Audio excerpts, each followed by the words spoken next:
Welcome back to Veterans Forum, a program by veterans, about veterans, for veterans and their families. I'm your co-host, Bob West, with Ray Chattery and Jerry Devlin. The purpose of the program is to provide you important information on legislation, benefits, support, and activities for you and your families by interviewing leaders and providing other information to you. Ray, who do we have with us today? Okay, we are going to be running a tape called The American Veteran, published by the VA Public Affairs Division, and we will have several topics. It'll be about disabled vets benefits, homeless veterans, Native American heritage, and golf for the blind. This time on The American Veteran, a different form of healing. The Yakama Indian Nation opens its sacred grounds to veterans and VA caregivers. A very special golf tournament in Iowa for the blind and disabled. Staying straight and off the street at the Homeless Veteran Emergency Housing Facility. Preserving our culture and heritage. A look back at a very special mission and a special group of veterans. Plus, news you can use. Stay tuned, The American Veteran is next.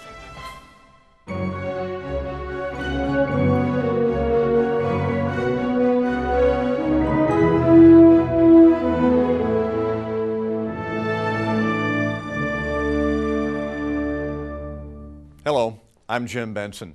This is The American Veteran, a public affairs program produced by the Department of Veterans Affairs. On this edition, we visit a workshop for blind and handicapped veterans as they train and then participate in an exclusive golf tournament. VA continues to aggressively address the problem of homeless veterans. One such effort is the Homeless Veteran Emergency Housing Facility in Menlo Park, California. They were called the Monuments Men, and in the annals of military history, they had a unique mission: to save the cultural heritage of Western Europe from the Nazi war machine. But our first story today takes us deep into the woods of Washington State as we honor Native American Awareness Month. Camp Chaparral is a 4-day retreat where veterans and VA caregivers learn to walk a different path toward healing.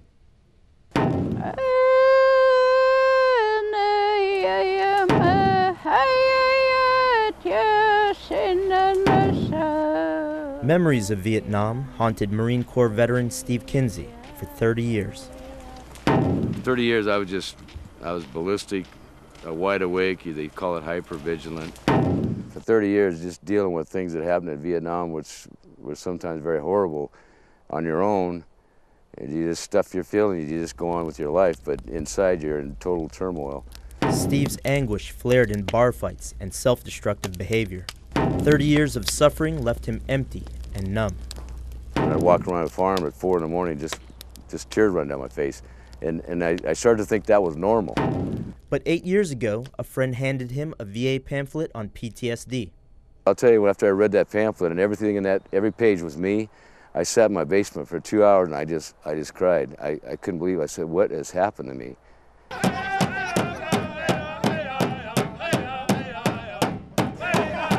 Through the VA, Steve was introduced to Camp Chaparral.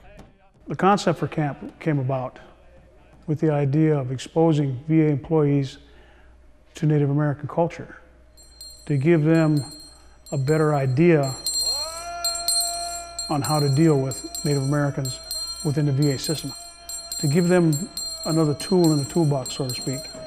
An annual event, VA employees learn to see their Native American patients differently, deep in the Indian reservation of the Yakama Nation. It's more than just health care, it's whole care. And I think that this is helping us understand that more. And we're connected because of this experience.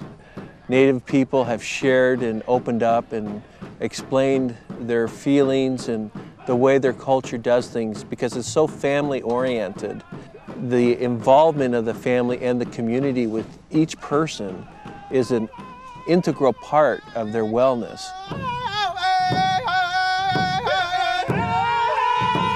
Camp Chaparral also gives veterans like Steve suffering from PTSD a chance to heal through Native American traditions, a chance to step away from the conventional methods and see their pain from a different angle, a place where flags and feathers stand together. When we first come home, there's really no way to help us get used to being around crowds, to being civil around people, to not be so mean,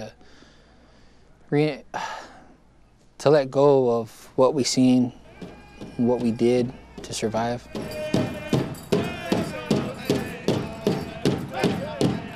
The strength of the experience at Camp Chaparral lies in the daily sessions where tribal elders, veterans, and VA employees gather in a talking circle.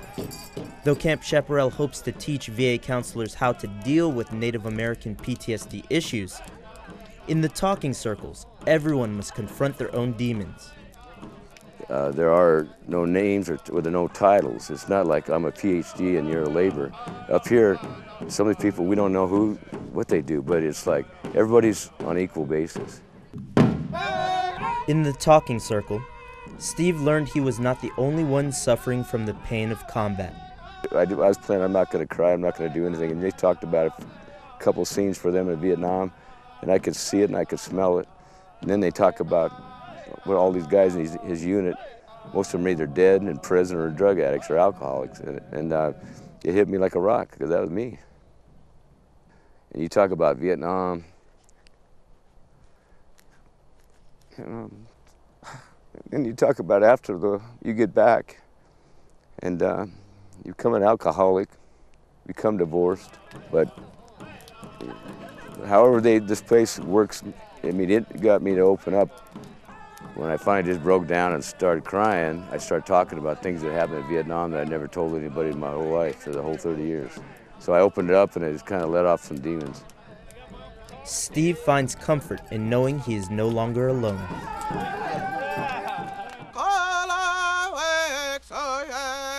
As the bonds grow over the 4-day camp, the participants begin to soak in the culture.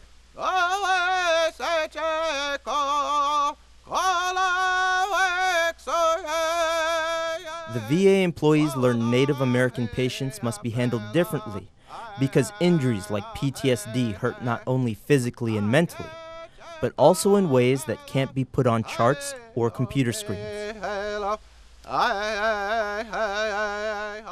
An eye-opening experience for many newcomers to Camp Chaparral is the sweat, an intense spiritual and physical ritual that involves sitting in high heat in a small hut, the Native American version of a sauna.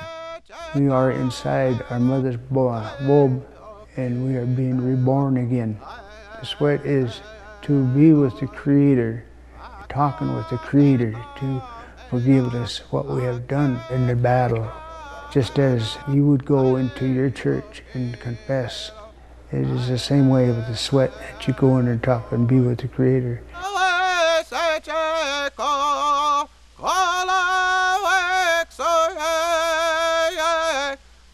It's part of my culture, part of who I am, part of how we were brought up. To be there with the elders, to know that they, at one point in their life, had gone through what we've gone through, just different battlefields, but it affected them the same way it affects us. I cannot imagine not having a Camp Chaparral. You could put no price on it. It saved a lot of lives up here, and it's changed lives, and I've seen it. I feel so comfortable up here, it's like home.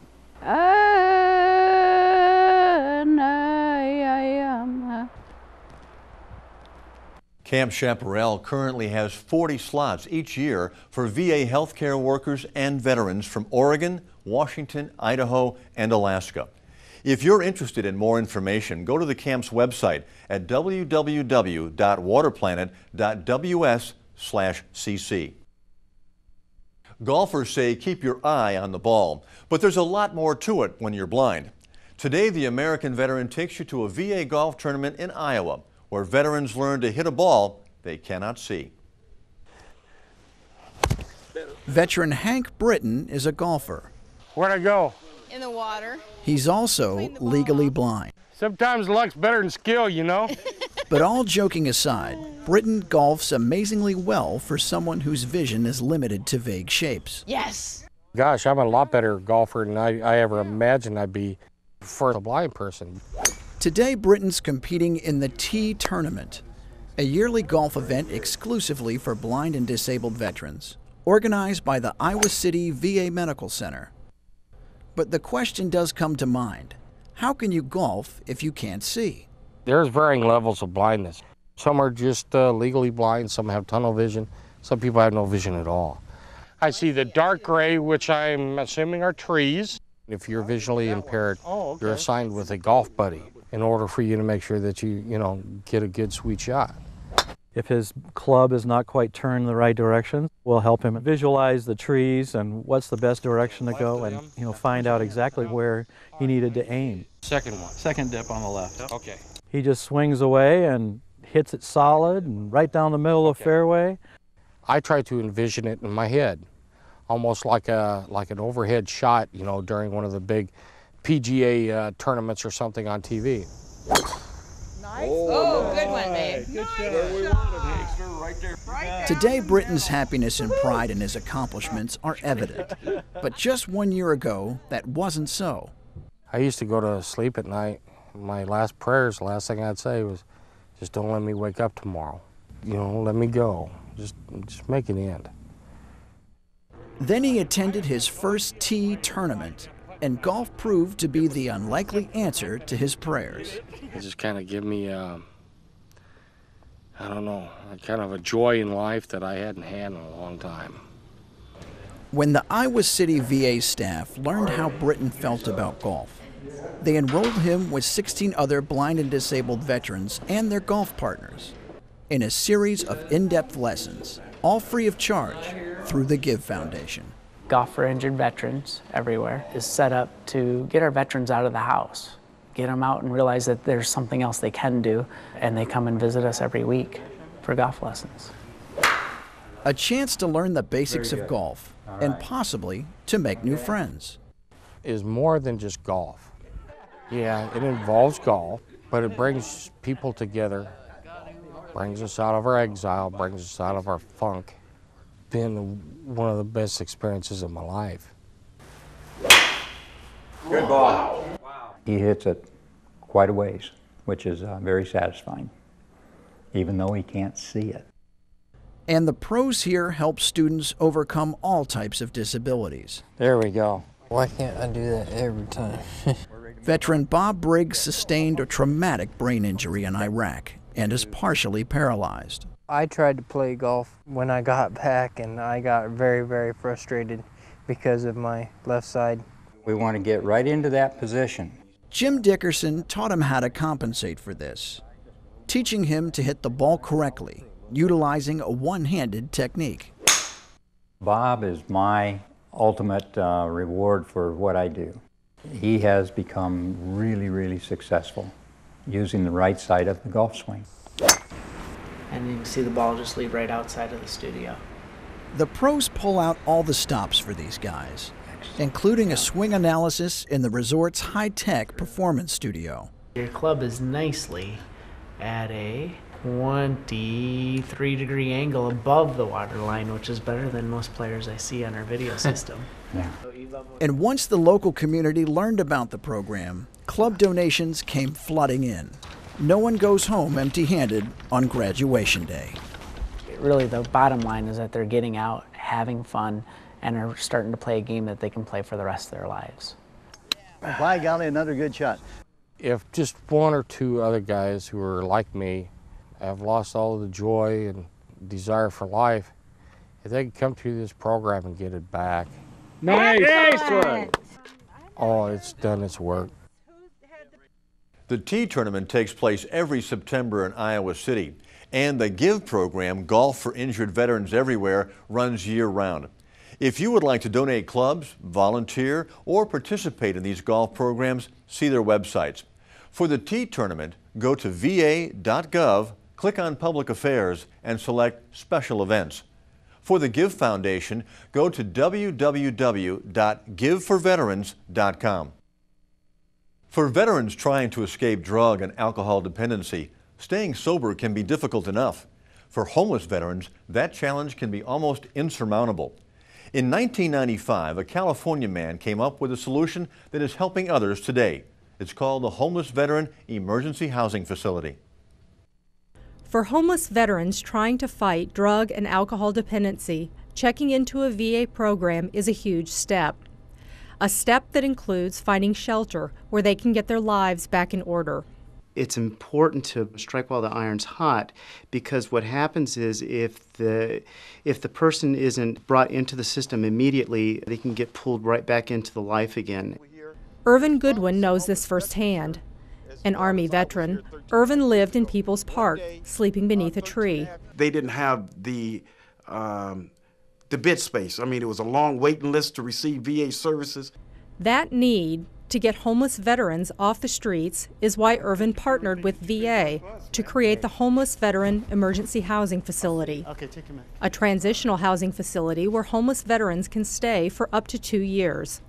I have 32,000 square feet. We're able to house 150 homeless veterans. I could provide a safe environment for our veterans until they access treatment from the VA. Irvin started the nonprofit in 2000 with a grant through Department of Veterans Affairs Homeless Provider Grant and Per Diem Program. Have you thought about what kind of treatment you want while you're here on the VA grounds? The grant's offered annually by VA to all types of community agencies that provide housing and support services to homeless veterans to help them obtain greater self-sufficiency. Scared. This is Mr. Phelps.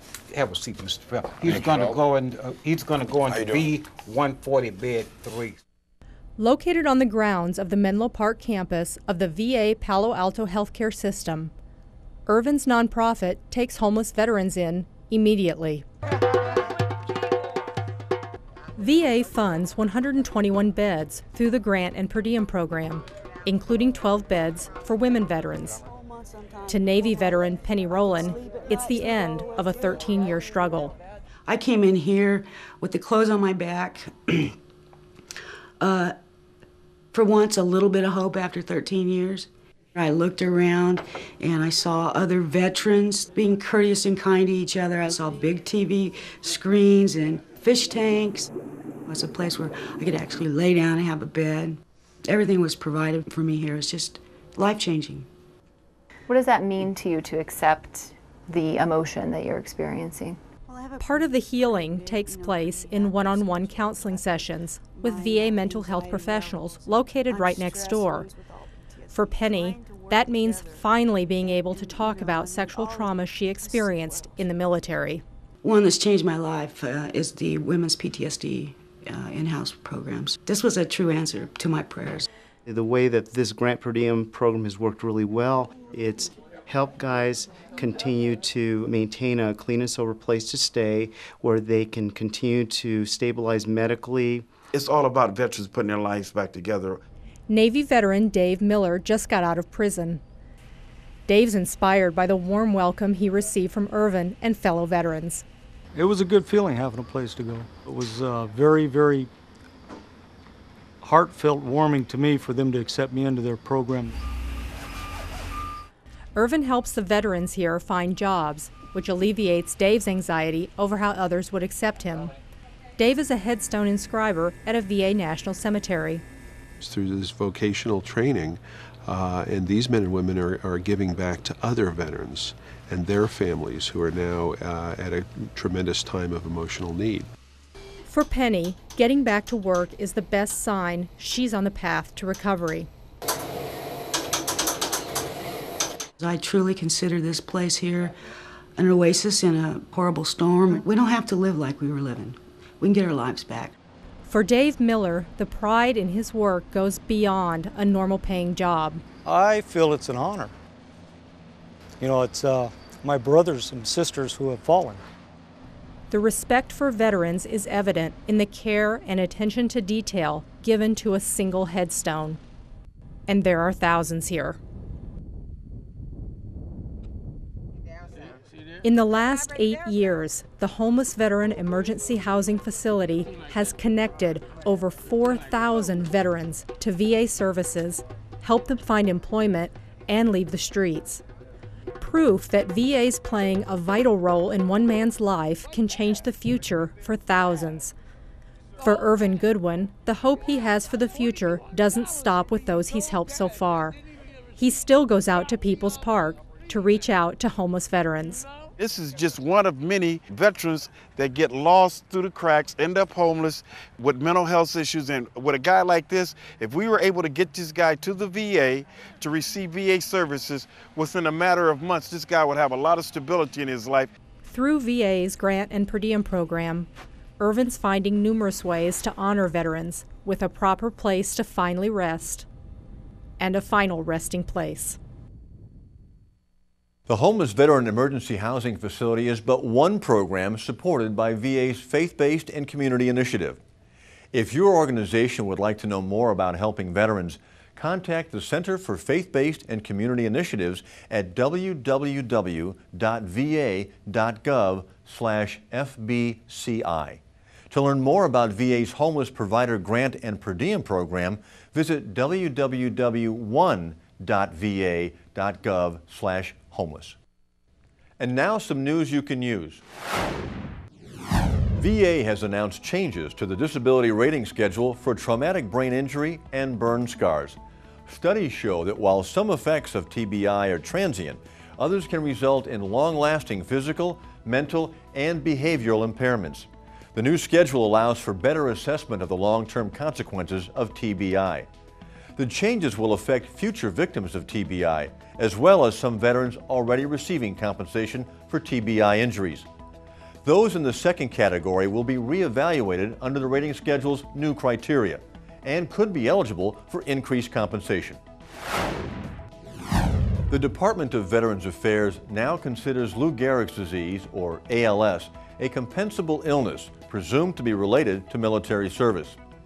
This decision is based on a study in which veterans were found to develop the degenerative neuromuscular disease at a higher rate than the general population. ALS causes degeneration of nerve cells in the brain and spinal cord that leads to muscle weakness, muscle atrophy, and spontaneous muscle activity. The cause is unknown, and there is no effective treatment. Veterans with 90 days or more of service are eligible for compensation. VA hosted its first ever National Veterans Summer Sports Clinic to give veterans with varying disabilities an opportunity to challenge themselves in new ways.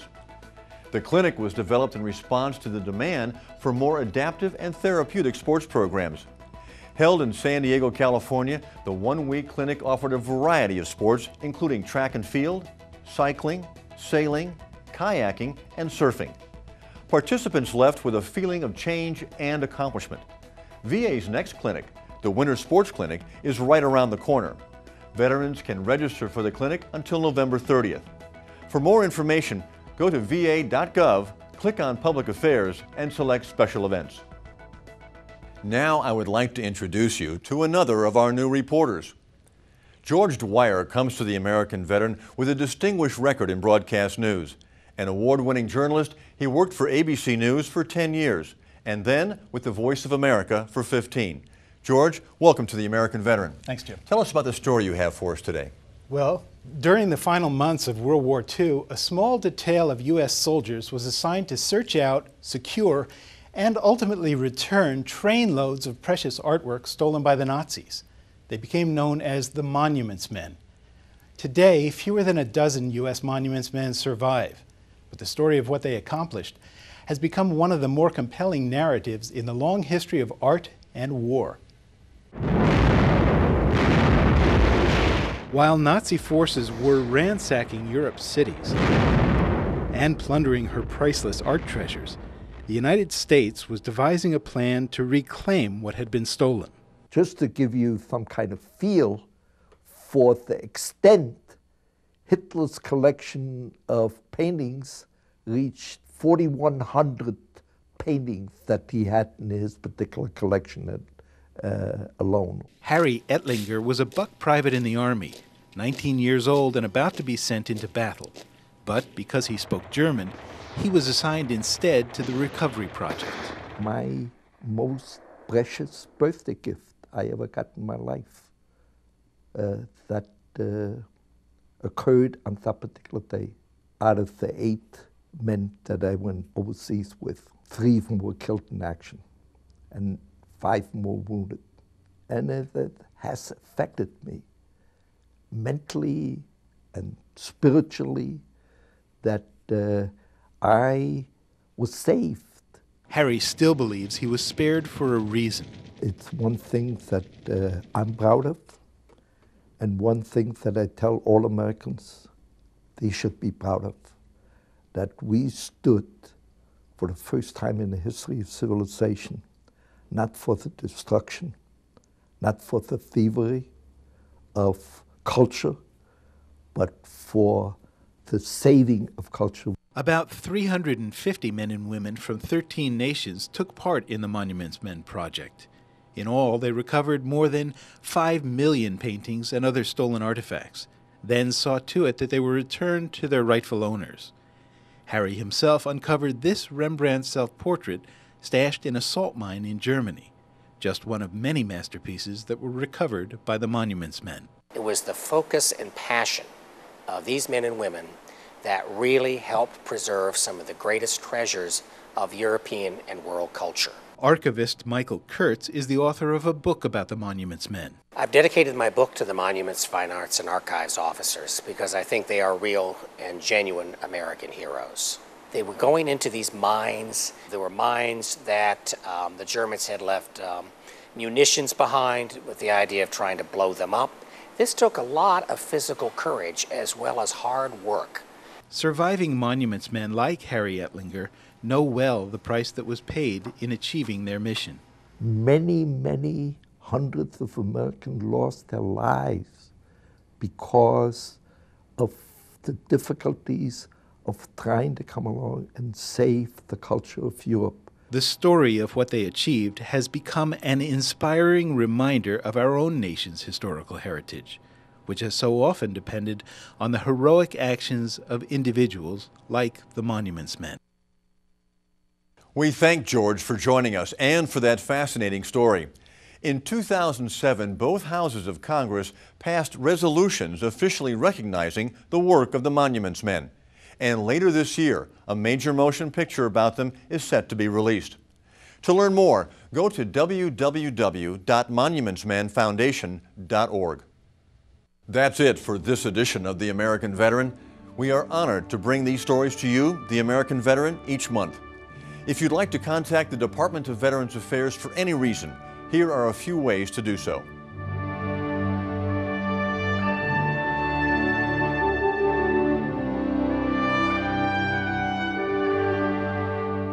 On behalf of the Department of Veterans Affairs and the entire staff at the American Veteran, I'm Jim Benson. See you next time. Thank you for watching Veterans Forum, this special edition from the Department of Veterans Affairs. Now we ask you to get involved with your fellow Bowie veterans. Stop by the American Legion or the DAV and find out about your veterans benefits and how you can help support veterans in Bowie. Thanks again for watching Veterans Forum.